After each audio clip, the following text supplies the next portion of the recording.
Boa noite.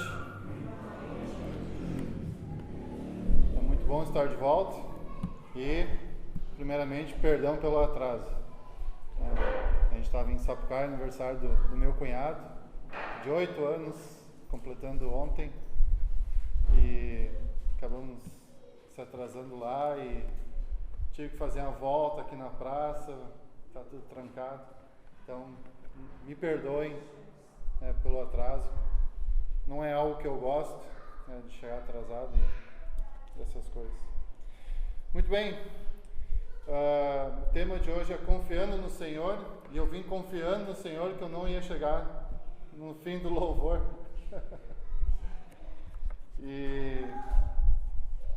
Então,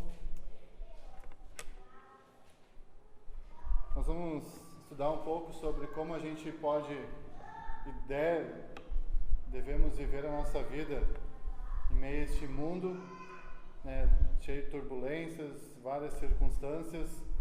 Como viver confiando no Senhor. A gente olha para as pessoas ao nosso redor e a gente percebe que as pessoas são inconstantes.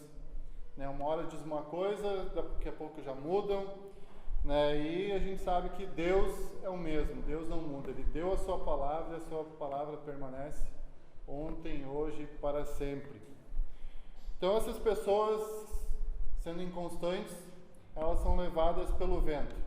São levadas para cá, são levadas para lá, por todos os lados, porque não tem uma firmeza, elas não têm um alicerce seguro, onde elas podem botar os pés, que é Cristo. Também tem pessoas que são levadas pelas ondas de consumismo, onde a gente vê várias propagandas atraentes, chamativas, brilhantes, que se é propaganda de pizza me dá água na boca, às vezes tem que enxugar. Se é comida, a gente dá aquela babadinha, saiu o celular novo, saiu o notebook novo, saiu o carro do ano e tantas outras coisas, slogans atraentes, vem ser feliz, você merece, a felicidade você encontra aqui, e tantos outros que a gente vê por aí. E pessoas estão endividadas por serem levadas por essa onda de consumismo, por serem inconstantes. E também pela busca do prazer, de satisfação, adquirir tal coisa para a sua alegria, estar satisfeito. E quando adquirem aquilo que foi lançado, eu adquiri esse gravador, amanhã já tem outro lançado. Isso aqui já está... Não está tão não está tão completo, falta aquele detalhe que o novo tem, E são N coisas. Então a gente vê essas pessoas vivendo assim suas vidas, pessoas também em busca de segurança, tem medo de sair na rua. Fulano, pode me dizer tal informação? E aí tu não sabe, será que a pessoa quer realmente aquela informação ou ela quer algo mais que eu tenho além da informação? Então a gente vive nessa insegurança, nessa incerteza, o que vai acontecer? Se eu for para o meu trabalho, se eu andar na rua, se eu sair daqui e for ali na praça ver programação, será que eu volto para casa? Então as pessoas têm esse medo, têm essa insegurança, muitas vezes compram casas, botam cerca elétrica, botam câmeras para monitorar, mas nós não precisamos viver assim. Nós confiamos no Senhor e a nossa segurança está no Senhor, Ele tem cuidado de nós e Ele nos sustenta. A nossa proteção está nele e nós podemos confiar, nós podemos descansar, nós podemos andar sossegados. Antes de conhecer a Cristo, eu vivi minha vida assim, com essa insegurança, com esse medo de sair na rua e tinha aquela sensação de ter sempre alguém te seguindo, sempre alguém atrás de ti.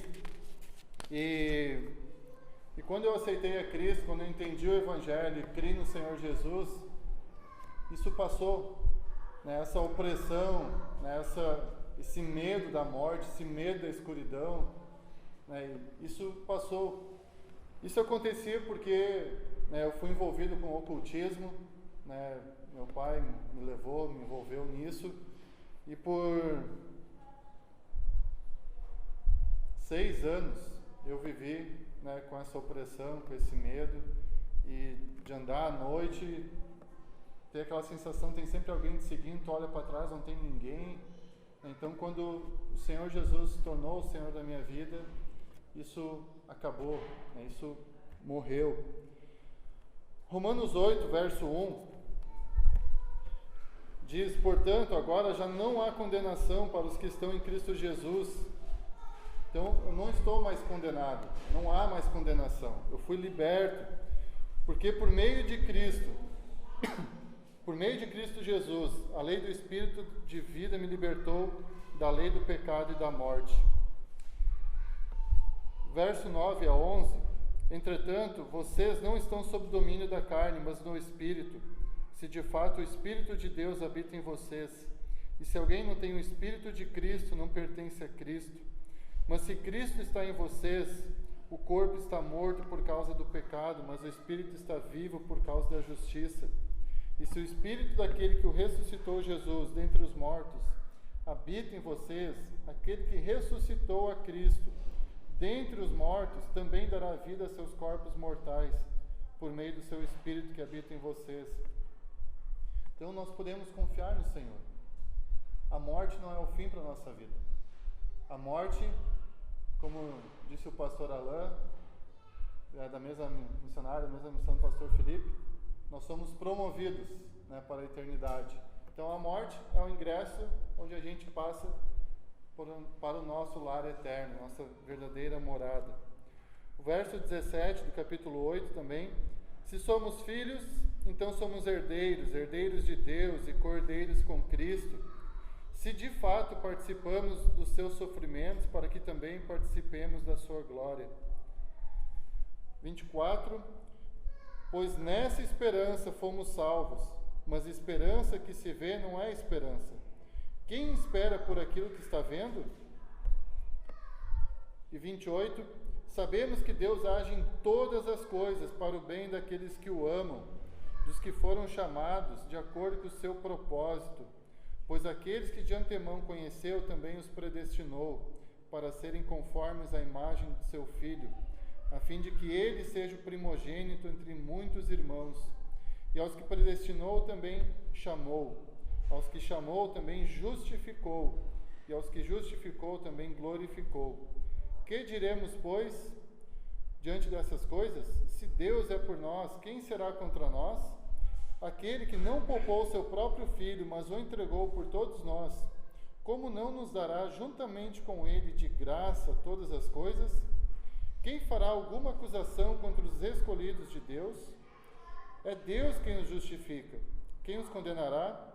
Foi Cristo Jesus que morreu, e mais, que ressuscitou e está à direita de Deus, e também intercede por nós. Quem nos separará do amor de Cristo? Será tribulação ou angústia, ou perseguição, ou fome, ou nudez, ou perigo, ou espada? Como está escrito: por amor de ti, enfrentamos a morte todos os dias. Somos considerados como ovelhas destinadas ao matadouro. Mas em todas essas coisas somos mais que vencedores, por meio daquele que nos amou. Pois estou convencido de que nem morte, nem vida, nem anjos, nem demônios, nem o presente, nem o futuro, nem quaisquer poderes, nem altura, nem profundidade, nem qualquer outra coisa na criação será capaz de nos separar do amor de Deus, que está em Cristo Jesus, nosso Senhor. Então, nós temos essa esperança, como Paulinho orou, nós temos essa confiança que nada pode nos separar, que se a gente morrer, a gente vai para a eternidade, a gente estará com o nosso Senhor, para sempre, desfrutando da sua presença, desfrutando do nosso lar celestial. Hoje, nós vamos ler o Salmo 125, dando seguimento ao estudo dos Salmos de Romagem, os Salmos em que povo de Israel cantava quando subiam para Jerusalém. Então, o Salmo 125, verso 1.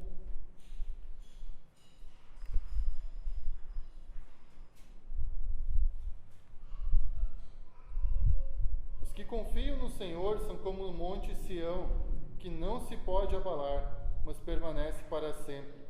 Como os montes cercam Jerusalém, assim o Senhor protege o seu povo, desde agora e para sempre. O cetro dos ímpios não prevalecerá sobre a terra dada aos justos.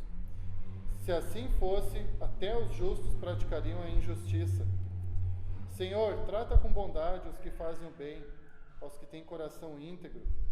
Mas aos que se desviam por caminhos tortuosos, o Senhor infligirá o castigo dado aos malfeitores. Haja paz em Israel.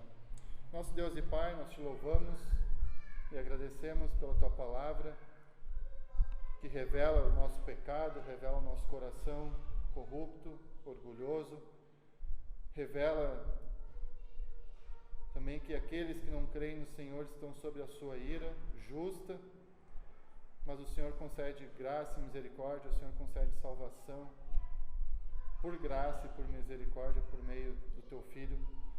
E se há alguém aqui ainda que não crê, que por meio da tua palavra possa crer no Senhor Jesus e assim confiar dia após dia no Senhor Jesus e caminhar com essa esperança de que um dia estará com o Senhor na eternidade.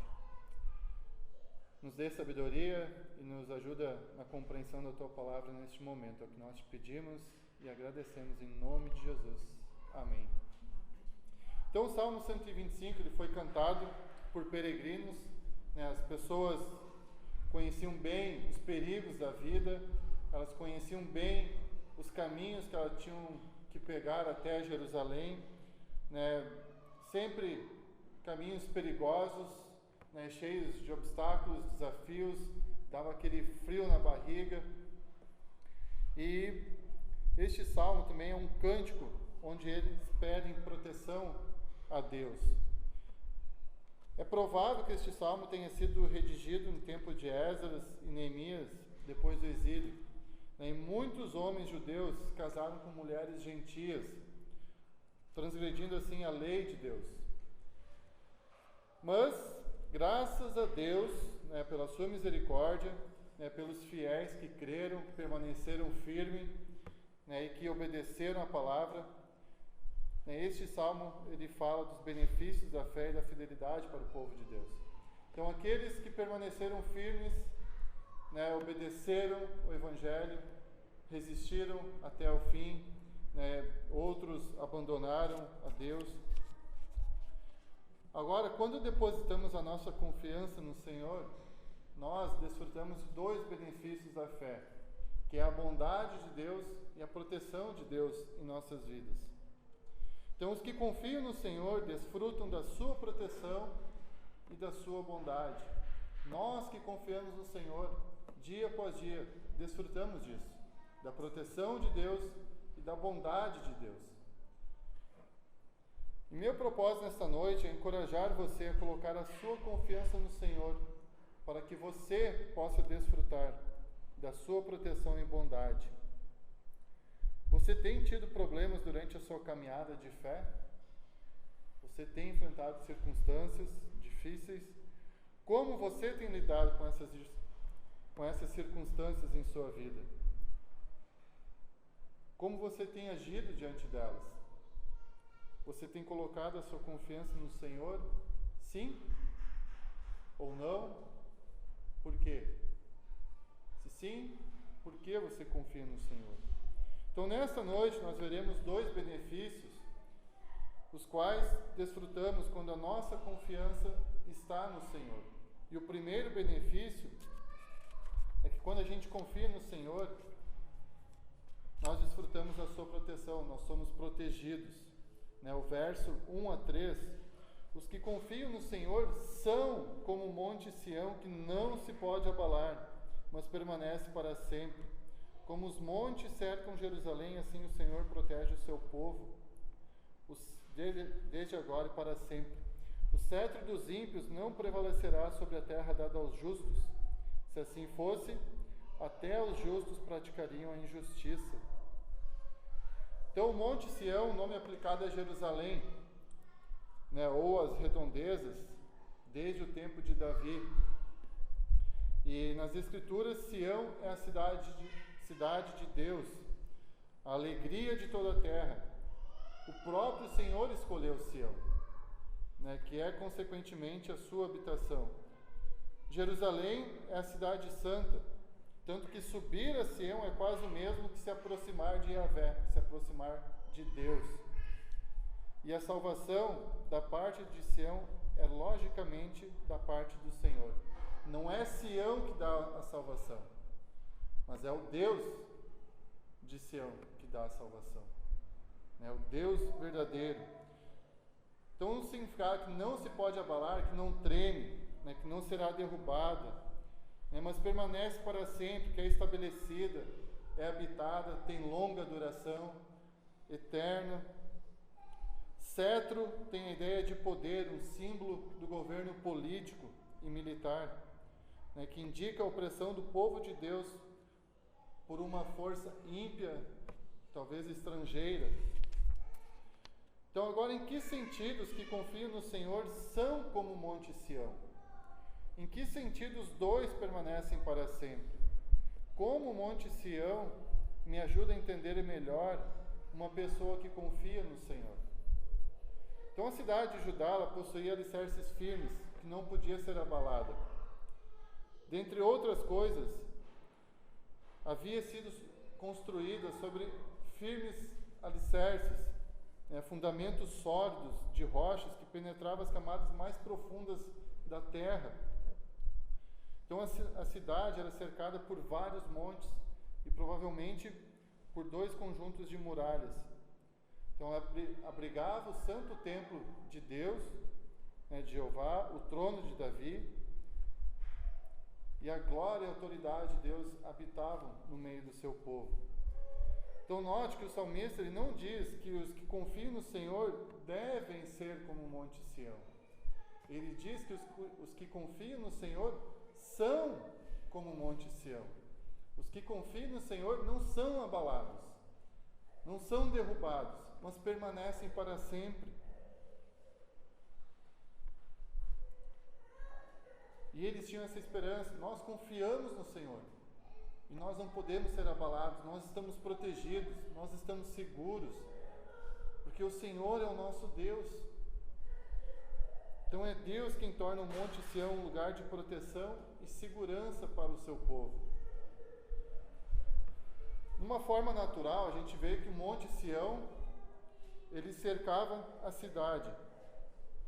E de uma forma sobrenatural, nós vemos que o Senhor protege os escolhidos. O Senhor protege o seu povo. O verso 3, como resultado, Deus deu a terra a Israel. Então a proteção é garantida. Nada poderá tomar essa cidade de suas mãos. Claro que, mesmo confiando no Senhor, desfrutando dessa esperança, dessa certeza de quem era o Deus deles, eles tiveram que suportar graves perseguições, governantes perversos. Mas o salmista ele expressa o que acontecerá quando tudo isso terminar, quando Deus executar o seu julgamento final. O que vai acontecer? Ele há de reinar para sempre com Deus por meio do seu Filho Jesus Cristo. Nós vamos reinar para sempre com Deus, quando Ele decretar seu julgamento final. Pensando hoje, qual a ligação do Monte Sião com nós? O que a gente pode aprender com isso? É que nós que confiamos no Senhor, somos como o Monte Sião. Nós temos turbulências, nós temos problemas, nós temos circunstâncias que afetam a nossa vida, que nos entristecem, nós perdemos pessoas queridas que nos entristecem, mas esse não é o fim. Nós confiamos num Deus que está no controle de todas as coisas, mesmo quando a gente olha para o caos aquela desgraça toda que corre na TV, Deus perdeu o controle? Onde está Deus? Toda essa morte, toda essa injustiça, Deus está presente em todo lugar. Não é uma parte de Deus que está aqui, uma parte está em Sapiranga. Não, Deus está presente em todo lugar. E Ele está no controle de todas as coisas. Então nós podemos confiar no Senhor porque nós estamos sobre um firme alicerce, uma firme rocha, que é Jesus Cristo, o nosso Senhor. Então o mal, a perversidade, não vão prevalecer sobre nós, os escolhidos de Deus. A gente vai ser afetado, sim, por isso. Nós vamos sofrer, nós vamos ter problemas.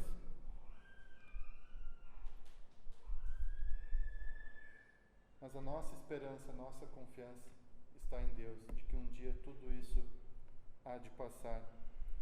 Porque Ele nos protege, capacita e nos fortalece para que a gente possa enfrentar e lidar com essas circunstâncias de uma maneira sábia, com paciência, perseverando em oração.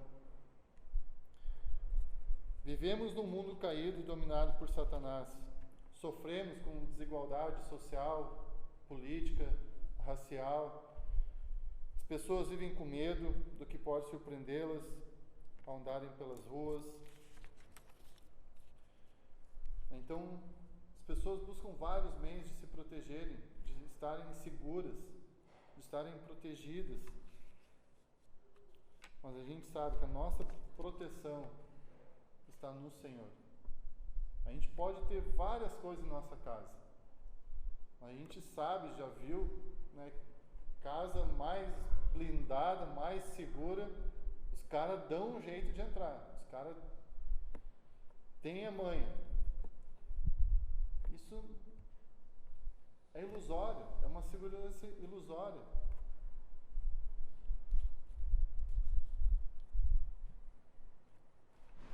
A pecaminosidade humana constantemente arruína o ideal de Deus na Terra.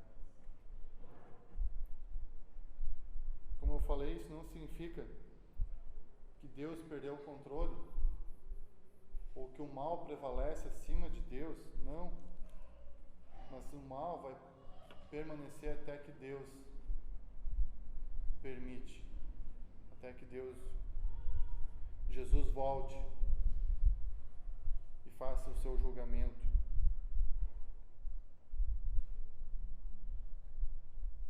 Então, mesmo sendo afligido por toda espécie de maldade, sabemos que no Senhor permanecemos para sempre. Sabemos que nele nós temos esperança, nós temos segurança, nós temos alegria, nós temos paz no coração, porque Ele é a nossa esperança. É nele que nós temos depositado a nossa confiança. Ele é o nosso Senhor. E nada, como Romanos 8 diz, nada pode nos separar, nada pode nos arrancar das mãos de Deus.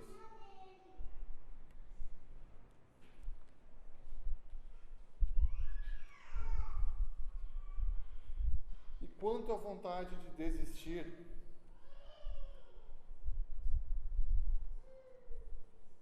essa vontade existe.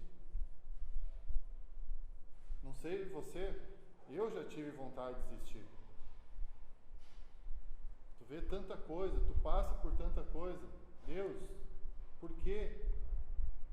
E Deus não responde os porquês. E aí tu para e pensa, mas se eu desistir de Deus, para onde eu vou? Se eu deixar um alicerce firme para um alicerce meia boca, o que será da minha vida? Está difícil hoje, um alicerce firme e seguro, mas esse alicerce que está bambo, é meia boca, como é que vai ser minha vida? Que segurança eu vou ter?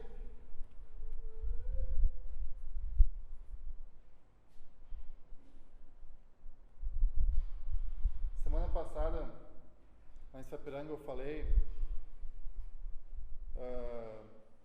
no final final do ano passado, né, quem soube, quando a gente perdeu o nosso filho, né, o Matias,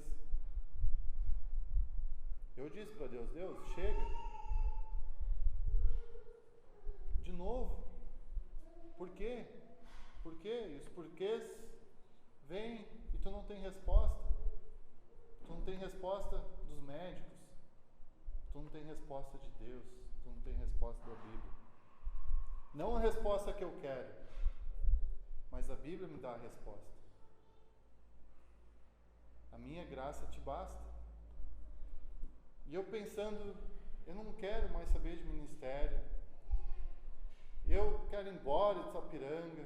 Eu quero ir para outro lugar. Eu quero isso, eu quero aquilo.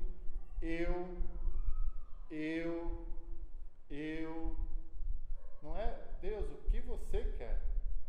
O que você quer me ensinar? E Deus me ensinou, naquele mesmo instante.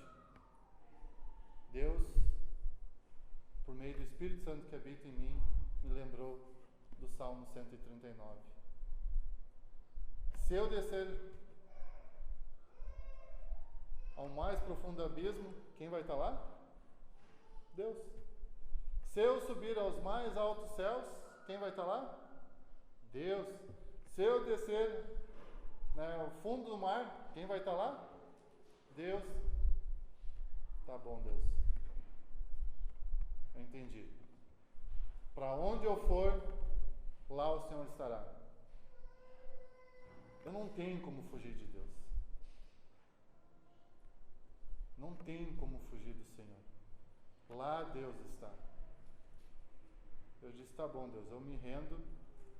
Não é fácil, não está sendo fácil, mas eu sei que o Senhor vai nos ajudar. E tem aqueles momentos de alegria, tem aqueles momentos de tristeza, tem aqueles momentos de alegria e tristeza. Mas Deus tem nos sustentado, Deus tem nos dado esperança. E Deus tem me ajudado a entender que os filhos que Ele nos deu não são meus. É dele. Se Ele decidiu tirar, quem sou eu para questionar a Deus? Se o Senhor dá, louvado seja o Senhor. Se o Senhor tira, louvado seja o Senhor. Ele é Senhor sobre todas as coisas. É difícil da gente entender. É difícil da gente aceitar. Mas Ele é Senhor sobre as nossas vidas.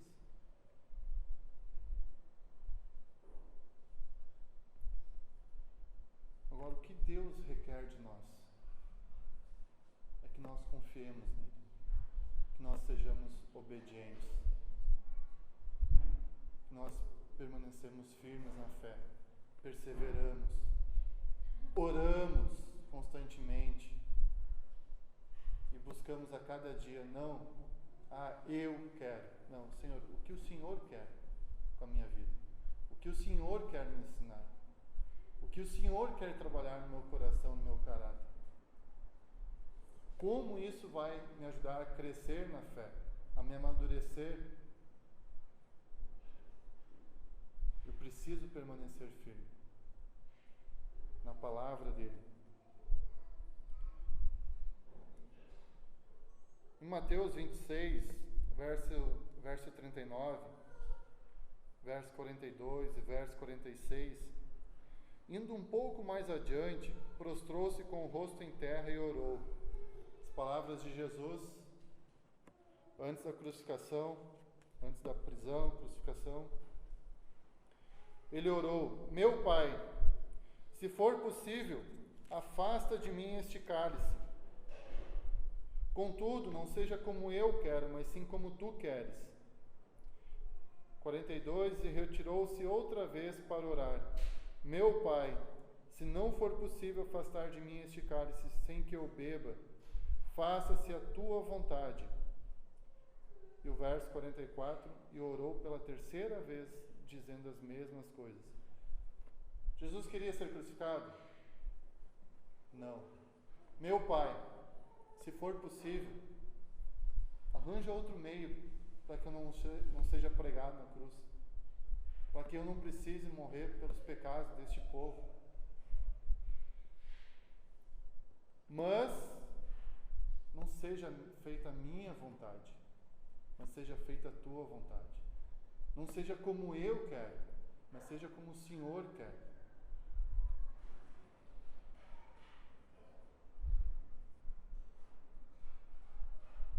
Um desafio para nós é que nós não sejamos como o povo de Israel, que reclamava, e aí Deus tratava com eles, eles voltavam para Deus. Aí Deus dava pela sua graça e misericórdia, aí Deus abençoava eles, eles faziam o quê? Viravam as costas e abandonavam Deus de novo. Aí a coisa piorava, Deus nos socorre, Deus ia lá, socorria, e eles voltavam para Deus. Deus abençoava eles. Que nós possamos reconhecer a cada dia a graça, a bondade de Deus.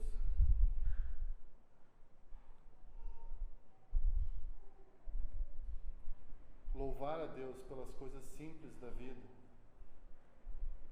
Obrigado, Senhor, por mais esse dia, pelo fôlego de vida que o Senhor me dá, para que eu possa trabalhar mais um dia eu possa trabalhar para a sua glória, para que eu tenha a oportunidade de pregar o Evangelho, para que o teu nome seja conhecido, engrandecido. Nós precisamos olhar para Cristo, e se você nasceu de novo, confie no Senhor. Coloque sua confiança nele. Que ele seja o seu firme alicerce, sua torre segura. Confie no Senhor, entregue a Ele o controle da sua vida, e Ele o protegerá. Ele o livrará da condenação eterna. E assim você viverá e desfrutará do segundo benefício para sempre, que é a bondade de Deus. Então, em momentos de lutas, provações, situações, em que as circunstâncias difíceis da vida têm te assolado, qual tem sido a sua postura? Você tem confiado no Senhor? Quando nossa confiança está no Senhor, em meio a esses problemas, nós podemos experimentar e desfrutar desse primeiro benefício que a gente viu, que é a proteção de Deus, o cuidado de Deus. E o segundo benefício que a gente desfruta quando confiamos no Senhor é que somos tratados com bondade.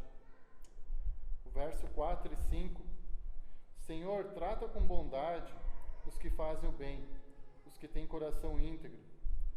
Mas aos que se desviam por caminhos tortuosos, o Senhor infligirá o castigo dado aos malfeitores. Haja paz em Israel. Então, os que fazem o bem são os bons, aqueles que se alegram no Senhor. Não que existiam pessoas boas, não pecadoras, mas eram pessoas que confiavam no seu Deus. Os retos de coração, aqueles que são honestos, justos, a esses o Senhor trata com bondade. Mas o Senhor infligirá o castigo dado aos malfeitores. A estes se desviam dos seus caminhos, né? São facilmente inclinados, influenciados, viram para o outro lado, o lado oposto de Deus. E eles sofrerão o castigo do Senhor por darem as costas para Deus. A expressão que haja paz em Israel é que o salmista ele pede por paz, prosperidade, bem-estar, saúde e segurança para a nação de Israel, para o povo de Deus. Então, quando confiamos no Senhor, nós recebemos a salvação. Nós somos selados com o Espírito Santo. Nós pertencemos a Deus. E nada mais pode nos separar do nosso Senhor.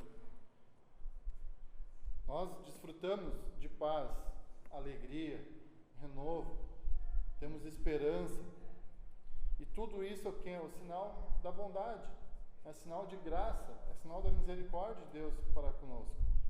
Porque se a gente olhar realmente quem nós somos, a gente vai entender o que realmente a gente merece.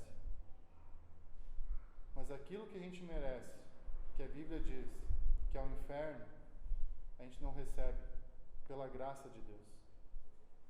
Aquilo que a gente não merece, que é a salvação, que é a vida eterna, Deus nos dá, e de graça, por meio da morte do seu único Filho, que morreu na cruz no meu e no seu lugar.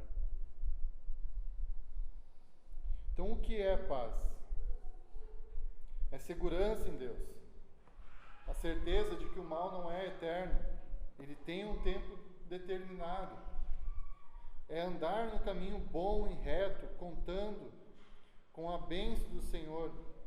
E quando andamos com o Senhor, experimentamos a verdadeira paz, mesmo em meio aos problemas, mesmo em meio ao caos. Esses tempos a gente jantou com um casal de amigos e a gente ficou, como sempre, os últimos na janta, né? E Deus nos deu uma boa oportunidade de conversar com eles, né? Sobre que eles ficaram, a gente percebeu que eles estavam meio curiosos, assim, como que a gente conseguiu lidar com essa perda do Matias e permanecer firme. Vocês são fortes, né? Vocês acreditam numa força maior. Não, eu creio na Bíblia. Eu creio num Deus que é pessoal, um Deus que é verdadeiro, um Deus que vive. E é esse Deus que tem nos dado força, tem nos dado sabedoria, tem nos dado paz e alegria, mesmo com a perda de um filho. E é por causa desse Deus que a gente tem permanecido firme. É porque Ele é o nosso alicerce. É porque a nossa confiança, a nossa esperança está nele. E a gente pôde conversar e testemunhar isso para eles num bom tempo.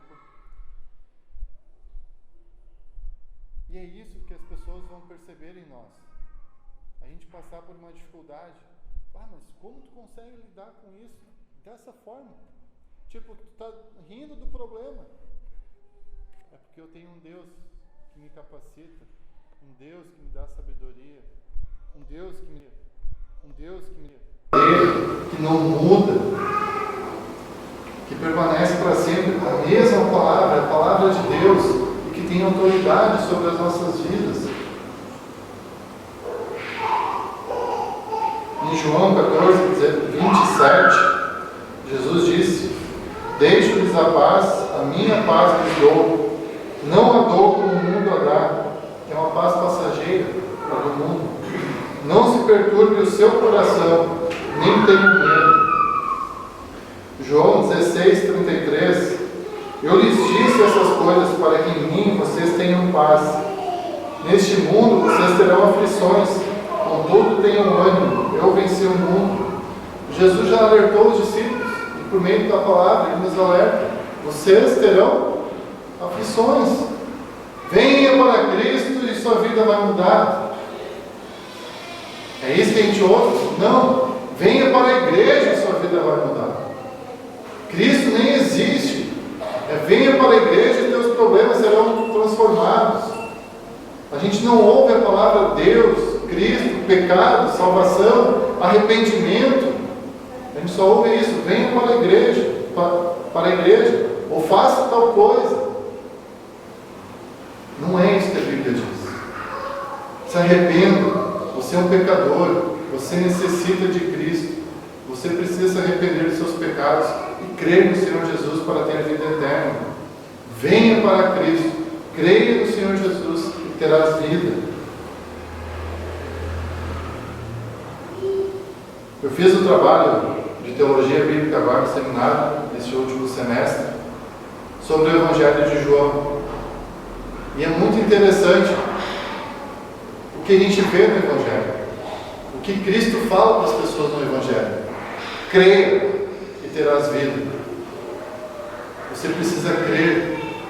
Creia em mim e terás vida eterna. Se eu não me engano, são 92 ou 93 vezes que aparece a palavra crer no Evangelho de João. Então, no mundo todo, pessoas clamam por paz e justiça. Mas nós sabemos que só em Jesus nós encontramos a verdadeira paz. O nosso Deus é justo. Nosso Deus, um dia, há de julgar o mundo.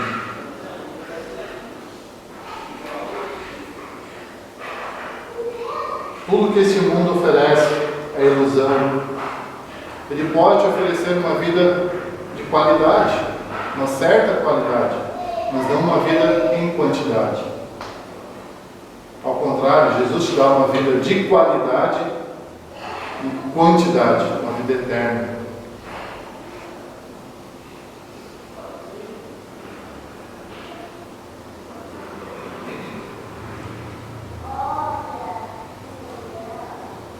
Muitos olham para o capítulo 21 do livro de Apocalipse, que o Paulinho citou antes, e ficam maravilhados. Eu fiquei assim, no início da minha conversão, nossa, rua de ouro, né? Pedra disso, pedra daquilo, pedra para cá e para lá, né? Tu fica maravilhado, né? Aquele brilho todo só das pedras.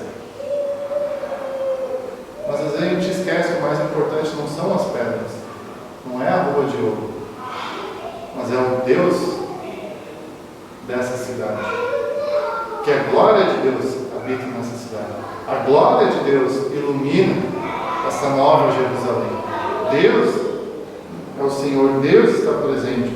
O verso 11 do capítulo 21 diz que ela resplandecia com a glória de Deus, e o seu brilho era como de uma joia muito preciosa, como jaspe, clara como cristal. Então, se a nossa segurança e a nossa confiança está em nossas posses, riquezas, nós somos os seres humanos mais infelizes, porque mais cedo ou mais tarde isso pode passar, acabar, e aí? Eu sei que isso tudo é passageiro. A minha casa, o meu verdadeiro lar não é aqui neste mundo. Eu estou aqui de passagem. Eu estou aqui com uma tarefa, uma responsabilidade e um privilégio, que é pregar o Evangelho, anunciar as boas novas de Deus para as pessoas que ainda não creem, pregar a mensagem da salvação, para que outros possam conhecer esse Deus, desfrutar da intimidade, do relacionamento pessoal, vivo verdadeiro, e ter confiança nesse Deus, ter esperança nesse Deus, e desfrutar da bondade desse Deus.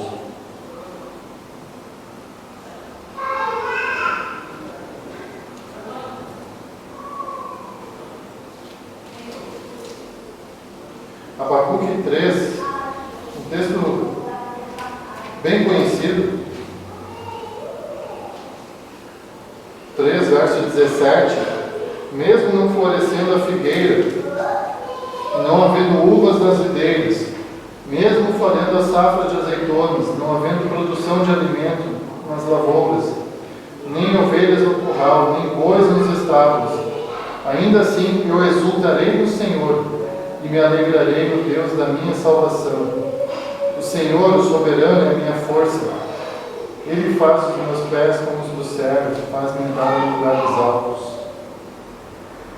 Ainda que falte pão em casa, ainda que falte feijão, arroz, ainda que falte dinheiro, eu não vou entrar em desespero, porque o meu Deus é um Deus vivo, verdadeiro.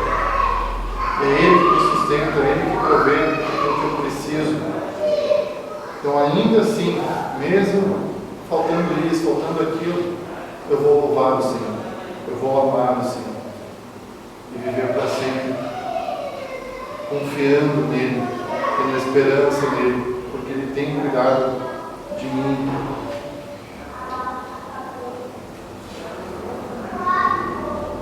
Um dia nós desfrutaremos para sempre da bondade, de paz, segurança eterna, porque nós confiamos em Deus, nós perseveramos até o fim, E o resultado é que estaremos para sempre na presença de Deus. Você tem confiado no Senhor? Você que tem confiado no Senhor, com certeza tem desfrutado da sua bondade. Portanto, permaneça firme. Não desista. Ore, persevere até o fim. Permaneça firme no Senhor. E você que deseja desfrutar da bondade do Senhor, você precisa colocar a sua confiança nele. Entregar a sua vida ao Senhor, para que você também possa permanecer eternamente na sua presença. Desfrutar da glória de Deus para todo sempre. Então, as tempestades virão, mas se sua confiança estiver no Senhor, nada disso lhe abalará. Nada poderá separá-lo do seu amor. Porque os que confiam no Senhor desfrutam da sua proteção e bondade eternamente. Amém? Vamos orar. Nosso amado Deus e Pai, o Senhor é um Deus tão grandioso, um Deus maravilhoso, o Deus que nos criou, nos formou a tua imagem e semelhança. Obrigado, Deus, porque o Senhor se importa conosco. Seres pequenos, falhos, pecadores, limitados, que muitas vezes desejam fazer as coisas na sua própria força. Nós somos assim, Deus, e o Senhor nos conhece. O Senhor sabe todas as coisas que fazemos, o que iremos fazer, o que pensamos. O Senhor conhece o mais profundo do nosso ser. Obrigado pela tua graça e misericórdia. Obrigado pela tua palavra, que é viva, que é eficaz e que transforma as nossas vidas. Nos ajuda a entender que só no Senhor nós temos proteção, e só no Senhor nós temos paz.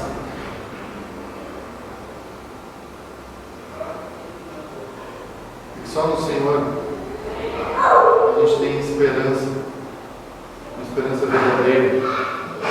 E obrigado porque, apesar de quem nós somos, o Senhor se importa. O Senhor nos perdoa quando a gente se arrepende e confessa nossos pecados. E assim a gente desfruta da sua bondade, porque o Senhor é gracioso, o Senhor é misericordioso com a gente.